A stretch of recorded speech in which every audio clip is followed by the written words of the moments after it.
অভিনেত্রী নুসরাত ফারিয়ার জামিন আবেদন নাকচ করে কারাগারে পাঠানোর আদেশ দিয়েছে নিম্ন আদালত। পরবর্তী শুনানির তারিখ আগামী বৃহস্পতিবার 22 মে। এর আগে জেল হাজতে রাখার আবেদন করে পুলিশ। বৈষম্য বিরোধী আন্দোলনে হত্যা চেষ্টার অভিযোগে রবিবার গ্রেফতারের পর আজ সকাল 8টা নাগাদ জনপ্রিয় এই অভিনেত্রীকে আদালতে তোলা হয়। এর আগে রবিবার দুপুরে থাইল্যান্ড যাওয়ার সময় বিমানবন্দর থেকে নুসরাত ফারিয়াকে আটক করে ইমিগ্রেশন পুলিশ। পরে রাজধানীর ভাটারা থানা পুলিশের কাছে তাকে হস্তান্তর করা হয়। সেখান থেকে তাকে ডিবি কার্যালয়ে নিয়ে জিজ্ঞাসাবাদ করা হয়। জিজ্ঞাসাবাদের শেষে রাতে ভাটারা থানার একটি হত্যা মামলায় তাকে গ্রেফতার দেখানো হয়। তার বিরুদ্ধে 2024 সালের বৈষম্য বিরোধী ছাত্র আন্দোলনে হত্যা চেষ্টার একটি মামলা রয়েছে। মামলায় তাকে বৈষম্য বিরোধী আন্দোলনের বিপক্ষে অবস্থান নিয়ে আওয়ামী লীগের অর্থের যোগানদাতা হিসেবে উল্লেখ করা হয়েছে।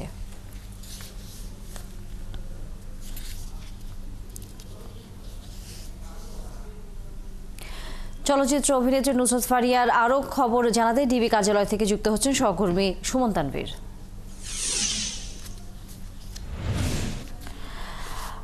সুমন, একটু আমাদেরকে জানাবেন, যেমনটা আমরা জানি যে নুসরাত ফারিয়ার জামিন আবেদন নাকচ করে তাকে কারাগারে পাঠানোর নির্দেশ দিয়েছে নিম্ন আদালত এবং শুনানির তারিখ আগামী বৃহস্পতিবার 22 মে নির্ধারণ করা হয়েছে। আর কি নির্দেশনা দিয়েছে আদালত?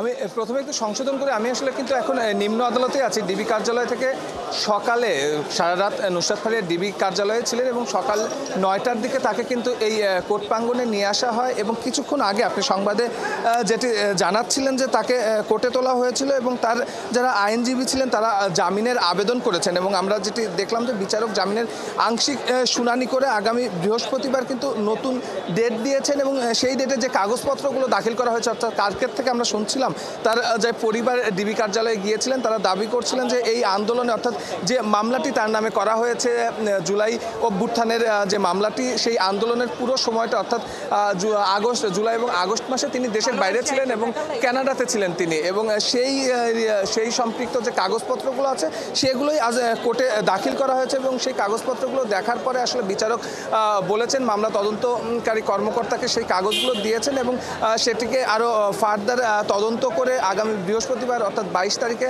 এই কাগজপত্রগুলোর সত্যতা যাচাই করে দাখিল করতে বলেছেন। দেন তার জামিন শুনানি হবে এবং জামিন শুনানিতে তিনি জামিন পান কিনা সেটি আসলে দেখা যাবে। তার আগ পর্যন্ত তাকে কিন্তু আসলে কারাগারে রাখার নির্দেশ দেওয়া হয়েছে। যে মামলাটির কথা বলা হচ্ছে ভাটারা থানায় হত্যা চেষ্টা মামলা, এবং আমরা কালকের থেকেই বলছি যে এই হত্যা চেষ্টা মামলায় শুধু আসামি যে তারকাদের ভিতরে শুধু নুসরাত ফারিয়াকে একা আসামি করা হয়েছে তা না, আরও 17 জন আসামি আছে।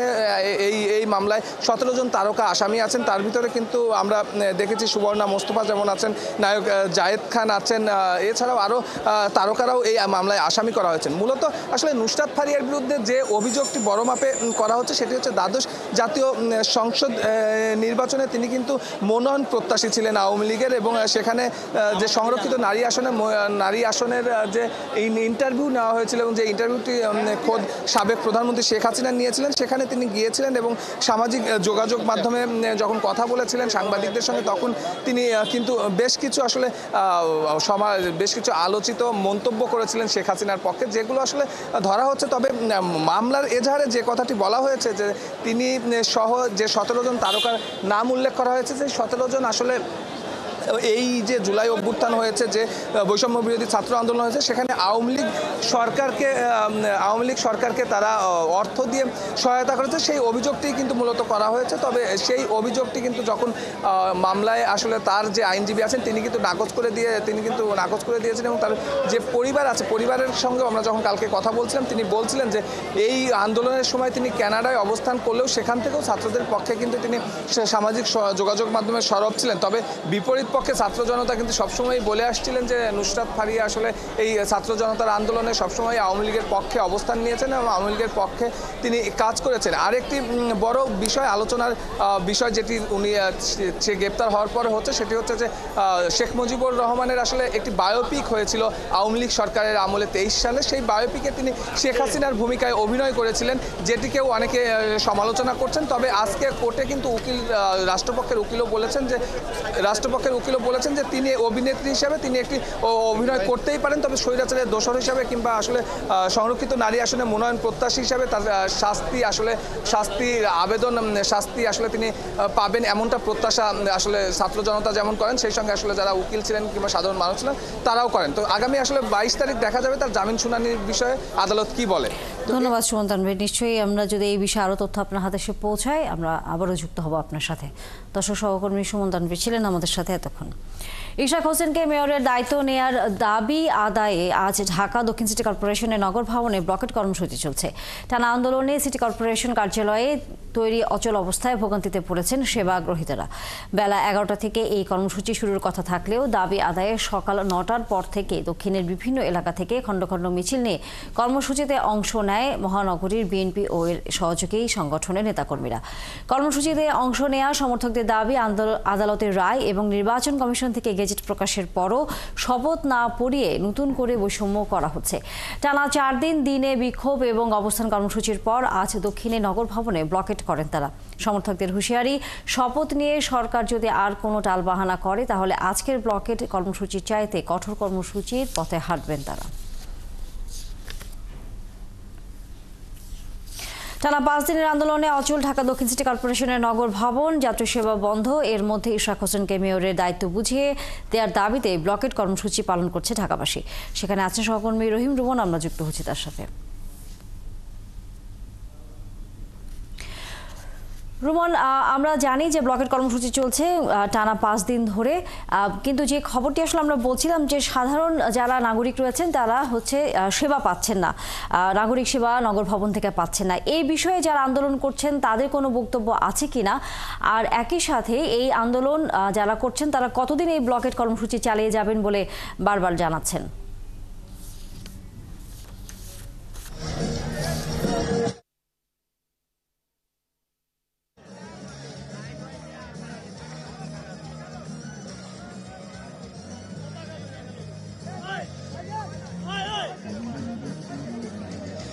কিছুক্ষণ আগে বিএনপির একজন কর্মীর সাথে আমার কথা হচ্ছিল। তিনি বলছিলেন যে আসলে সিটি কর্পোরেশনের যে নগর ভবনের যে কার্যক্রম সেটি বন্ধ থাকবার কারণে নাগরিক সেবা প্রচণ্ড রকমের ব্যাহত হচ্ছে।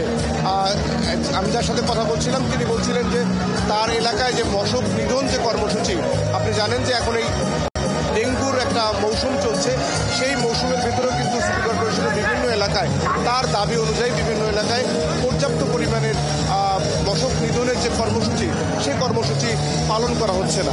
সেই জায়গা থেকে তার অভিজ্ঞতা তিনি বলছিলেন যে তার এলাকায় মশার পরিমাণ প্রচণ্ড বেড়ে গেছে, যেটা থেকে আসলে ডেঙ্গু ঝুঁকি বেড়ে গেছে বলে তিনি মনে করছেন। এইরকম আসলে ছোটোখাটো অনেক রকমের সমস্যা কিন্তু সিটি কর্পোরেশনের বাসিন্দাদের রয়ে গেছে। যারা আজকে অবস্থান কর্মসূচি বা এই ব্লকেট কর্মসূচিতে অংশ নিয়েছেন, আপনি জানেন যে টানা 5ম দিনের মতো আজকের এই কর্মসূচি চলছে। এর আগে 4 দিন চলেছে বিক্ষোভ এবং অবস্থান কর্মসূচি, যেটি গতকাল আজকে একটু কঠোর কর্মসূচি দেওয়া হয়েছে। আজকে ব্লকেট কর্মসূচি তারা বলছেন। আমরা সকাল থেকেই দেখছি নগর ভবনের প্রধান ফটক পর্যন্ত একেবারেই বন্ধ করে দেওয়া হয়েছে এবং তার সামনে খুবই বাদ্যযন্ত্র এনে বাজানো হচ্ছে এবং গান পরিবেশন করা হচ্ছে। এর আগে সিটি কর্পোরেশনের বিভিন্ন এলাকা থেকে আমরা দেখেছি যে খণ্ড খণ্ড মিছিল নিয়ে বিএনপি সহ এর সহযোগী সংগঠনের বিভিন্ন ইউনিটের নেতাকর্মীরা এখানে এসেছেন। তাদের একটাই দাবি, যেহেতু আদালত থেকে একটি বৈধ মেয়র হিসেবে ইশরাক হোসেন রায় পেয়েছেন, তারা মনে করছেন এই যে রায় পাওয়ার পরে বৈধ মেয়র হিসেবে তাকে শপথ না পড়ানো এটি তার প্রতি একটা বৈষম্যমূলক আচরণ। সেই আচরণেরই তারা প্রতিবাদ জানাচ্ছেন। তারা বলছেন যেহেতু যদি এই ব্লকেট কর্মসূচি থেকে সরকার তাদের দাবি না মেনে নেয় তাহলে হয়তো আরও বড় কর্মসূচির দিকে তারা হাঁটবেন। তা নিয়ে জানিয়ে রাখি, শুধুমাত্র আজকের যে ব্লকেট কর্মসূচি, এই ব্লকেট কর্মসূচি কেন্দ্র করে এই নগর ভবনের আশেপাশের অনেকগুলো রাস্তায় আমরা দেখেছি যান চলাচল ব্যাহত হচ্ছে, নগরবাসীর কিন্তু প্রচণ্ড রকমের ভোগান্তি হচ্ছে। তারপরেও তারা বলছেন, যারা আন্দোলনে অংশ নিয়েছেন তারা বলছেন যে যেহেতু বৈধ আদেশ, তারপরে নির্বাচন কমিশন থেকে যেহেতু গেজেট প্রকাশ করা হয়েছে, সেই জায়গা থেকে তাকে মেয়র পদে শপথ না পড়ানোটা আরও বেশি অন্যায় তার প্রতি করা হচ্ছে, যেহেতু আদালতের রায় পাওয়া গেছে। আমরা দেখছি যে দক্ষিণ সিটির বিভিন্ন ইউনিট থেকে যেই নেতাকর্মীরা আসছেন তারা কিন্তু এই প্রচণ্ড রোদে, আজকে কিন্তু প্রচণ্ড রোদ এবং রোদের যে তাপমাত্রা সেটাও কিন্তু অনেক বেশি। এই প্রখর রোদের ভেতরেও তার সমর্থকরা নানান রকমের স্লোগান দিচ্ছেন। বিশেষত অন্তর্বর্তী সরকারের যিনি একজন উপদেষ্টা, স্থানীয় সরকার বিষয়ক উপদেষ্টা, যিনি বৈষম্য বিরোধী ছাত্র আন্দোলনের সামনের সারি থেকেই আন্দোলন করেছেন, তারপরে ছাত্র প্রতিনিধি হিসেবে তিনি অন্তর্বর্তী সরকারের উপদেষ্টা মণ্ডলীর সদস্য হিসেবে নিয়োগ পেয়েছেন। সেই জায়গা থেকে তার প্রতি একটা বিশেষ ক্ষোভ রয়েছে। আমরা দেখছি যে এখানে ইশরাক হোসেনের কর্মী সমর্থকরা তারা বলছেন যে নিতান্তই আসিফ মাহমুদের রোশানলে পড়ছেন ইশরাক হোসেন। অর্থাৎ এটি তারা অনেকটা রাজনৈতিকভাবে আসলে দেখছেন। ফিরবো নিশ্চয়ই আবারও রহিম রুমন আপনার কাছে এ বিষয়ে আরও খবর যখন আপনার হাতে এসে পৌঁছবে। দর্শক, সহকর্মী রহিম রুমন ছিলেন এতক্ষণ আমাদের সাথে নগর ভবনের সামনে থেকে, দক্ষিণ সিটি কর্পোরেশনের। সেখানে ইশরাক হোসেনকে মেয়রের পদ দেবার জন্য তার সমর্থকেরা সেখানে ব্লকেট কর্মসূচি পালন করছে। আওয়ামীপন্থী 61 আইনজীবীর জামিন স্থগিত থাকবে 2 সপ্তাহের মধ্যে, রুল নিষ্পত্তির নির্দেশ আপিল বিভাগের। হাইকোর্টে আছেন এ বিষয়ে খবর নিয়ে যুক্ত হচ্ছেন সহকর্মী সৈকত সাদেক। সৈকত, এই বিষয়ে উচ্চ আদালত কি জানিয়েছে? তানিয়া, আপনি জানেন যে বৈষম্য বিরোধী আন্দোলনের সময় ঢাকা আইনজীবী সমিতির যে অফিস কার্যালয় বা এখানে যে আইনজীবীদের সদস্য তাদের উপর হামলা চালিয়েছিল তখন আওয়ামীপন্থী আইনজীবীরা, এবং সেই ঘটনায় একটি মামলা দায়ের হয়েছিল এবং সেই মামলায় 144 জন আওয়ামীপন্থী আইনজীবীকে আসামিও করা হয়েছিল এবং তাদের মধ্যে থেকে 85 জন হাইকোর্ট থেকে জামিন নিয়েছিল। এবং যখন হাইকোর্ট থেকে জামিন নেয় এবং সেই জামিন শেষ হওয়ার পরে যখন নিম্ন আদালতে তারা আত্মসমর্পণের জন্য যায়, তখন এর মধ্যে থেকে 61 জন আওয়ামীপন্থী আইনজীবীকে নিম্ন আদালত কারাগারে পাঠায়। সেই 61 জন আইনজীবীর বিষয়ে কিন্তু আজকে সুপ্রিম কোর্ট বা আপিল বিভাগ একটা সিদ্ধান্ত দিয়েছে। তারা হাইকোর্টেও জামিন পেয়েছিলেন গত 22 এপ্রিল, তবে আজকে সেই জামিনের বিরুদ্ধে যেহেতু চেম্বার আদালতে আবার রাষ্ট্রপক্ষ আবেদন করেছিল, সেই 61 জন আওয়ামীপন্থী আইনজীবী তাদের জামিন চেম্বার আদালত স্থগিত করেছে এবং এটা আপিল বিভাগও স্থগিত করেছেন এবং তার প্রেক্ষিতে কিন্তু তারা আর জামিন নাই, তাদের কারাগারেই থাকতে হবে। আগামী 2 সপ্তাহের মধ্যেই কিন্তু এই হাইকোর্টের যে রুল সেটা নিষ্পত্তিও করতে বলা হয়েছে এবং এই 2 সপ্তাহের মধ্যে তাদের যেহেতু জামিন নিষ্পত্তি হয়নি তারা কারাগারেই থাকবে এবং যেহেতু তারা বৈষম্য বিরোধী আন্দোলনের সময় আওয়ামীপন্থী যে আইনজীবী, তারা ঢাকা আইনজীবী সমিতির সদস্য যারা ছিলেন তাদের হামলা করেছিলেন, তাদের অফিস কার্যালয় ভাঙচুর করেন, সেই ঘটনায় যে মামলাটি, এবং আজকে কিন্তু আপিল বিভাগের 3 জন বিচারপতি সমন্বয়ে গঠিত বেঞ্চেই তাদের বিষয়ে সিদ্ধান্ত হয় এবং তাদের কথা তাদের যে জামিন সেটা স্থগিত রাখা হয়েছে। যদিও অনেকে বলেছে যেহেতু আইনজীবী তাদের জামিন দেওয়ার বিধান রয়েছে, কিন্তু তারপরে যেহেতু হাইকোর্টের একটি রুল রয়েছে এবং সেই বিষয়ে নিষ্পত্তির পরে সিদ্ধান্ত নেবে। তবে এই বিষয়ে এখন পর্যন্ত গণমাধ্যমে এই 61 জন আইনজীবীর পক্ষে কোনো আইনজীবী বা রাষ্ট্রপক্ষে কারো থেকে আমরা কোনো বক্তব্য পাইনি। পরবর্তী সংবাদে যদি আমরা তাদের কোনো বক্তব্য পাই সে বিষয়ে আরও জানিয়ে দিতে পারবো। এর পাশাপাশি আরেকটা বিষয় রয়েছে তারিয়া, যে আপনি জানেন বিগত সরকার আমলে হলমার্কের অর্থ কেলেঙ্কারির একটা খুবই গুরুত্বপূর্ণ একটি ঘটনা, সেই ঘটনায় কিন্তু হলমার্কের যে চেয়ারম্যান জেসমিন আক্তার তিনিও আজকে নাকি আপিল বিভাগে জামিন চেয়েছিলেন, তবে তাকে জামিন দেওয়া হয়নি, তিনিও দীর্ঘদিন ধরে কারাগারে আছেন।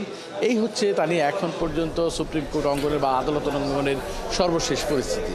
ধন্যবাদ সৈকত সাদেক। নিশ্চয়ই ফিরবো আমরা আপনার কাছে পরবর্তীতে। দর্শক, সহকর্মী সৈকত সাদেক ছিলেন এতক্ষণ আমাদের সাথে। কলম বিরতিতে 5ম দিনের মতো অচল হয়ে পড়েছে চট্টগ্রাম কাস্টমস হাউস। গতি নেই লোডিং আনলোডিংয়ের। পণ্য খালাসিও নেমে এসেছে ধীর গতি, ফলে জাহাজ, জট এবং কন্টেনার সহ পণ্যের পাইকারি ও খুচরা বাজারে প্রভাব পড়ার আশঙ্কা করছে ব্যবসায়ীরা। সাইফুল ইসলাম শিল্পীর তথ্য ছবিতে বিস্তারিত। কর্মচাঞ্চল্য, চট্টগ্রাম বন্দর যেন অনেকটাই ঝিমিয়ে পড়েছে। কাস্টমস কর্মকর্তা কর্মচারীদের টানা কলম বিরতিতে বিরূপ প্রভাব পড়েছে বন্দরে।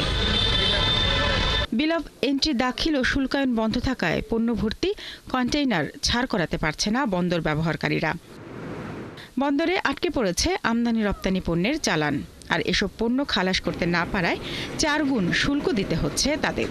দ্রুততম সময়ে পণ্য খালাস করতে পারছে না এবং বাজারে পণ্যের চাহিদা বাড়ছে, বাজারে পণ্যের দাম বাড়ছে। এভাবে চলতে গেলে শিল্পের কাঁচামাল বন্ধ হয়ে কাঁচামাল সরবরাহ বন্ধ রয়েছে, প্রোডাকশন বন্ধ থাকবে এবং শ্রমিকরা বেকার হয়ে যাবে। এদিকে দ্রুত সমাধান না হলে চট্টগ্রাম বন্দরে সৃষ্টি হতে পারে পণ্য জট ও জাহাজ জট, আর এতে ভোগ্যপণ্যের বাজারে সংকট তৈরি সহ দাম বাড়ার আশঙ্কা রয়েছে।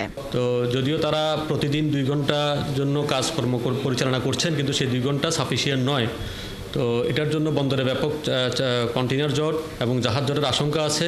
তবে এই আন্দোলন বন্দর পরিচালনায় তেমন কোনো প্রভাব ফেলছে না বলে জানান বন্দর চেয়ারম্যান। বন্দর আগামী তো এই বছরে আমাদের কমপ্লিট ডিজিটালাইজড হয়ে যাবে with maritime port single window. এটা হয়ে গেলে তো কাস্টম ব্যাংক আর বন্দরের মধ্যে কোনো কিছু পার্থক্য থাকবে না। 24 ঘন্টা আপনার সবসময় মানুষ অ্যাভেলেবেল সেবা পাবে আর কি। তো আমি মনে করি যে ওইগুলো আমাদের জন্য সমস্যা না। রবিবার ঢাকায় সরকারের সংশ্লিষ্টদের সাথে বৈঠকে ফলপ্রসূ আলোচনা না হওয়ায় আন্দোলন অব্যাহত রাখার ঘোষণা দেন আন্দোলনকারী এনবিআর কর্মকর্তারা। অন্যদিকে এনবিআর বিলুপ্ত করে বিদ্যমান কাঠামো পুনর্গঠন করে রাজস্ব নীতি ও রাজস্ব ব্যবস্থাপনা বিভাগ নামে 2টি পৃথক বিভাগ প্রতিষ্ঠার জন্য জারি করা অধ্যাদেশটির বৈধতা চ্যালেঞ্জ করে হাইকোর্টে একটি রিট করা হয়েছে। শারমিন স্বপ্না, 71। রাঙামাটির বাঘাইছড়ি উপজেলার সাথে ভারতের 157 কিলোমিটার এলাকায় নিরাপত্তা জোরদার বাড়ানো হয়েছে। বাঘাইছড়ি উপজেলার এই 157 কিলোমিটার এলাকায় 2 দেশের সীমান্তরক্ষী বাহিনী বিজিপি ও বিএসএফ এর মধ্যে সৌহার্দ্যপূর্ণ অবস্থান বজায় রয়েছে। বিজিপি জানায়, এখন পর্যন্ত কোনো ধরনের পুশ ইন বা সীমান্ত আইন লঙ্ঘনের ঘটনা ঘটেনি। 2 দেশের সীমান্তেই যৌথ টহল জোরদার করা হয়েছে।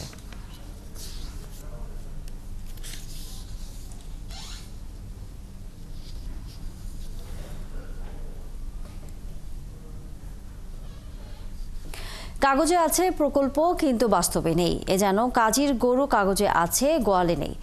নাটোর সদর উপজেলার 2023-24 অর্থ বছরে টিআর কাবিখা বরাদ্দের বেশিরভাগ প্রকল্পেই কোনো কাজ না করে টাকা আত্মসাৎ করেছে সংশ্লিষ্টরা। কাজ ছাড়াই এসব প্রকল্পের বিল ছাড় দিয়েছেন উপজেলা নির্বাহী অফিসার আর জেলা প্রশাসক।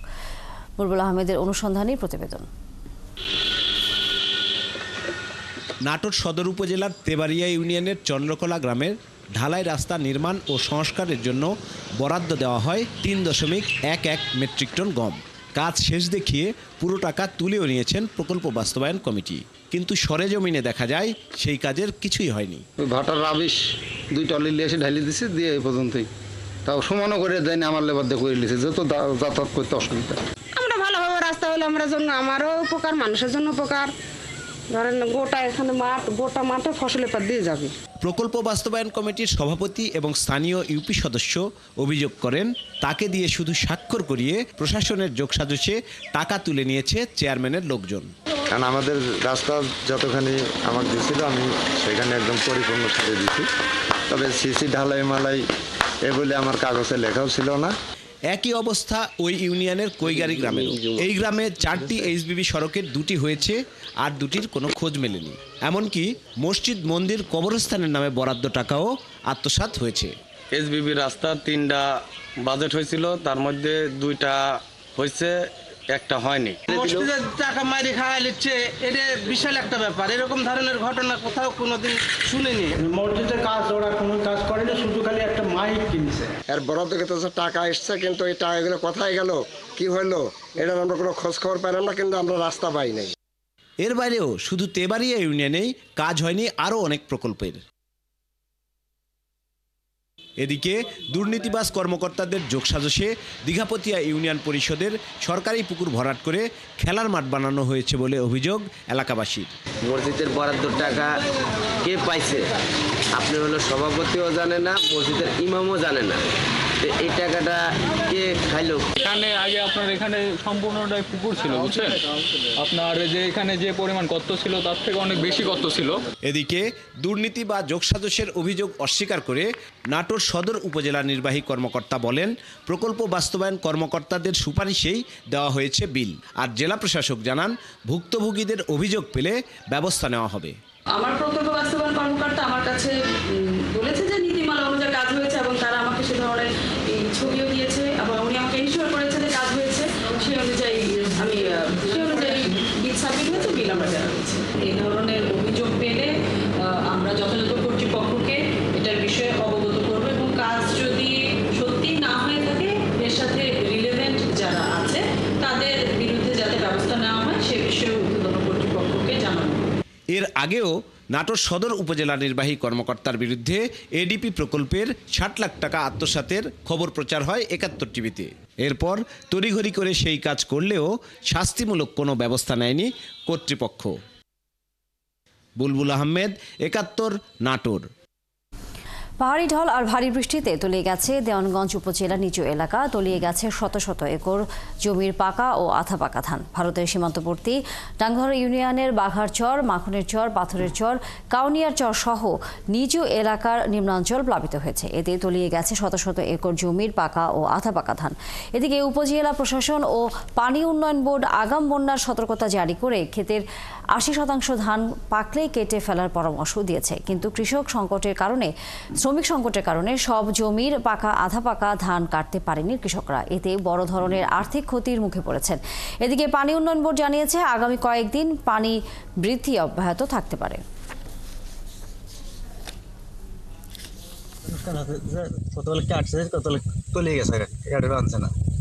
খুব কষ্ট লেগেছে, পানির তলাইছে কাটাটা কিবা কাম কাটা সমস্যা, কাটা তো যেতেছে না, পানি মেরে কমাই কাটবো কন এই ডুবি গেল গা। এখনকার কামলা ব্যবহারে কাটতে পামছে না, এখন উপায় কি, কামলাও তো পামছে না। কি করবো বন্যা পানি ক্ষতি হয়ে গেল, তলায় গেল গা। 2 দিনের বৃষ্টি ও উজানে ভারতের মেঘালয় টানা বৃষ্টির কারণে শেরপুরের বিভিন্ন নদ নদীর পানি বেড়েছে।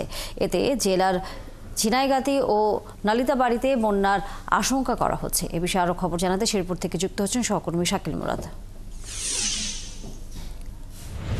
শাকিল, জেলার নদ নদীর পানির কি অবস্থা এবং পানি আরো বেড়েছে কিনা এবং ফসলের কি ধরনের ক্ষতি হয়েছে? তানিয়া, আসলে আমি প্রথমে একটা তথ্য দিয়ে শুরু করতে চাই, সেটা হচ্ছে ভারতের মেঘালয় ও আসামে কিন্তু ভারী বৃষ্টিপাত হওয়ার ফলে কিন্তু শেরপুরের যে নদ নদী রয়েছে, বিশেষ করে চেল্লাখালী ও মহারশী নদীর পানি কিন্তু আসলে বৃদ্ধি পেয়েছে। আমরা দেখেছি গত 2 দিন ধরে টানা বৃষ্টি অব্যাহত থাকায় কিন্তু সোমেশ্বরী যে নদীটি রয়েছে সেটিও কিন্তু আসলে কানায় কানায় পূর্ণ হয়েছে। তবে আমরা পানি উন্নয়ন বোর্ডের সঙ্গে কথা বলেছি, পানি উন্নয়ন বোর্ড কিন্তু আমাদের বলছে যে এখন পর্যন্ত আসলে জেলার সবকটি নদ নদীর পানি কিন্তু আসলে বিপদসীমার নিচ দিয়ে প্রবাহিত হচ্ছে। এছাড়া আমরা কথা বলেছি কৃষি বিভাগের সঙ্গে, কৃষি বিভাগ কিন্তু বলছে যে ইতোমধ্যে কিন্তু 80% জমির ধান কিন্তু আসলে কাটা হয়েছে। বিশেষ করে যেগুলা নিম্নাঞ্চলে ধান চাষাবাদ হয় সে জায়গায় কিন্তু ধান ইতিমধ্যে আসলে কাটা হয়েছে। তবে যে স্থানে পানি মূলত কম উঠে সে জায়গায় কিন্তু ধান এখনো সেভাবে আছে। তবে কৃষি বিভাগ বলছে যে এখন পর্যন্ত আসলে তেমন কোনো আসলে ক্ষয়ক্ষতি হয়নি। এছাড়া আমরা স্থানীয় প্রশাসনের সঙ্গে কথা বলেছি, প্রশাসন কিন্তু বলছে যে বন্যার যে পূর্বাভাস ছিল, শেরপুরের যে আগাম বন্যা পূর্বাভাস, সেই সংখ্যাটা আসলে ধীরে ধীরে আসলে বাস্তবে রূপ নিচ্ছে। তবে প্রশাসন বলছে কিন্তু যে তারা বন্যা মোকাবেলায় তারা আসলে প্রস্তুত রয়েছে। আমি একটু তথ্য দেই, শেরপুরের যে কটি নদ নদী রয়েছে এর মধ্যে সবসময় আমরা দেখেছি যে চেল্লাখালী নদী নালিতাবাড়ী উপজেলায় যেটি অবস্থিত, চেল্লাখালী নদীতে কিন্তু আসলে পানি সবসময় বৃষ্টি হলে কিন্তু আসলে ভরে যায়, যার কারণে কিন্তু লোকালয়ে আসলে পানি চলে আসে। তবে আমরা দেখেছি যে এখন পর্যন্ত আসলে কোনো গ্রামে কিন্তু আসলে পানি প্রবেশ করেনি। প্রশাসনও কিন্তু বলছে যে তারা স্বেচ্ছাসেবী যে সংগঠন রয়েছে তারা কিন্তু আসলে তাদেরকে প্রস্তুত রেখেছে, যাতে বন্যার যে আশঙ্কা করা হচ্ছে লোকালয়ে পানি ঢুকলে যে যারা পানিবন্দী হয়ে পড়বে তাদেরকে আসলে প্রশাসনের পক্ষ থেকে সার্বিক সহযোগিতা করা হবে। এই ছিল আমার কাছে তানিয়া শেরপুর থেকে বন্যা পরিস্থিতি। ধন্যবাদ শাকিল মুরাদ। নিশ্চয়ই আমরা ফিরবো আবার আপনার কাছে। দর্শক সহকর্মী শাকিল মুরাদ ছিলেন আমাদের সাথে শেরপুর থেকে। যুব সাফের ফাইনালে দুরন্ত ফুটবল উপহার দিল বাংলাদেশ। কেঁপে গেল স্বাগতিক ভারত। ভারতের অরুণাচলে রুদ্ধশ্বাস এক ম্যাচ, নির্ধারিত সময় শেষে 1-1 সমতা। তবে ট্রাইব্রেকারে ভাগ্য বাংলাদেশের সঙ্গী হলো না। 4-3 গোলের জয়, শিরোপা জেতে ভারত। রহমান পিয়ারের রিপোর্ট।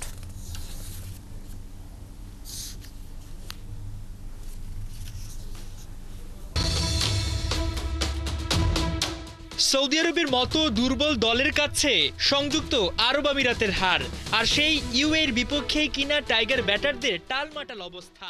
শারজায় প্রথম টি-20তে পারভেজ হোসেন ইমন ছাড়া বাকি ব্যাটাররা ছিলেন সুপার ডুপার ফ্লপ। বোলারদের কল্যাণে কোনো মতে টেনে টুনে জয় পায় বাংলাদেশ। এবার লক্ষ্য সিরিজ জয়। পাকিস্তান সফরের প্রস্তুতির অংশ হিসাবে শারজায় 2 ম্যাচের টি-20 সিরিজ, সেখানে নতুন করে যুক্ত হলো আরও একটা ম্যাচ। ভারত পাকিস্তান সংঘাতে লিটনদের পাকিস্তান যাত্রা ঝুলে থাকলেও ঠিকঠাকভাবে হচ্ছে ইউএর বিপক্ষে টি-20 সিরিজ। তবে প্রস্তুতিটা ঠিকঠাক হচ্ছে কিনা তা নিয়ে যে কেউ প্রশ্ন তুলতেই পারে। শারজায় প্রথম ম্যাচে জয় পেলেও বাংলাদেশের পারফরমেন্স নিয়ে সন্তুষ্ট হওয়ার উপায় নেই। দেশ ছাড়ার আগে ক্লোজ ডোর অনুশীলন, বিশেষ ক্যাম্প, সবকিছুতে সিরিয়াস টাইগাররা মরুর বুকে গিয়ে হাঁপিয়ে যাচ্ছে ইউএর মতো দলের বিপক্ষে, যারা কিনা টি-20 র্যাঙ্কিং কিংবা ক্রিকেট ফ্যাসিলিটিস সব দিক দিয়েই লিটন জাকেরদের তুলনায় ঢের পিছিয়ে। তাদের সঙ্গে দৃষ্টিকটু ক্রিকেট খেলে জয় পাওয়া নিঃসন্দেহে আত্মতুষ্টির ব্যাপার হতে পারে না। অবশ্য এসব নিয়ে আপাতত মাথা ঘামানোর সময় নাই টাইগারদের। সিরিজ জয়ের মিশন তাদের সামনে। মুস্তাফিজ দিল্লিতে যোগ দিলেও কাজটা কঠিন হওয়ার কথা নয় বাংলাদেশের জন্য। কাটার মাস্টারের জায়গায় একাদশে দেখা যেতে পারে পেসার শরীফুল ইসলামকে। সিরিজের দ্বিতীয় ম্যাচ সোমবার রাত 9টায়। হাসান সজীব, 71। দর্শক, আমরা দেখছিলাম আরব আমিরাতের সাথে বাংলাদেশের যে টি-20 ম্যাচ, সেই খবর। পাকিস্তানের সাথে আর কোনো ম্যাচ নয়, তাই আসন্ন এশিয়া কাপ থেকে নিজেদের নাম সরিয়ে নিয়েছে ভারত। ভারতীয় বিভিন্ন গণমাধ্যম নিশ্চিত করেছে খবরটি। ভারতের ক্রিকেট বোর্ড বিসিসিআই এর সূত্রে খবরটি প্রকাশ করেছে ইন্ডিয়ান এক্সপ্রেস। বিসিসিআই এর এক সূত্র জানায়, ভারতীয় দল এমন একটি টুর্নামেন্ট খেলতে পারবে না যেটি এসিসি দ্বারা আয়োজিত হয় এবং যার প্রধান হলেন একজন পাকিস্তানি মন্ত্রী। এশিয়ান ক্রিকেট কাউন্সিলের প্রধান হচ্ছেন পাকিস্তান ক্রিকেট বোর্ডের প্রধান মহসিন নকভি। মূলত এ কারণেই এসসিসি কোনো ইভেন্টে অংশগ্রহণ করবে না ম্যান ইন ব্লুরা। ইন্ডিয়ান এক্সপ্রেস জানায়, শুধুমাত্র ছেলেদের এশিয়া কাপই নয়, মেয়েদের ইমার্জিং এশিয়া কাপেও অংশ নেবে না ভারত।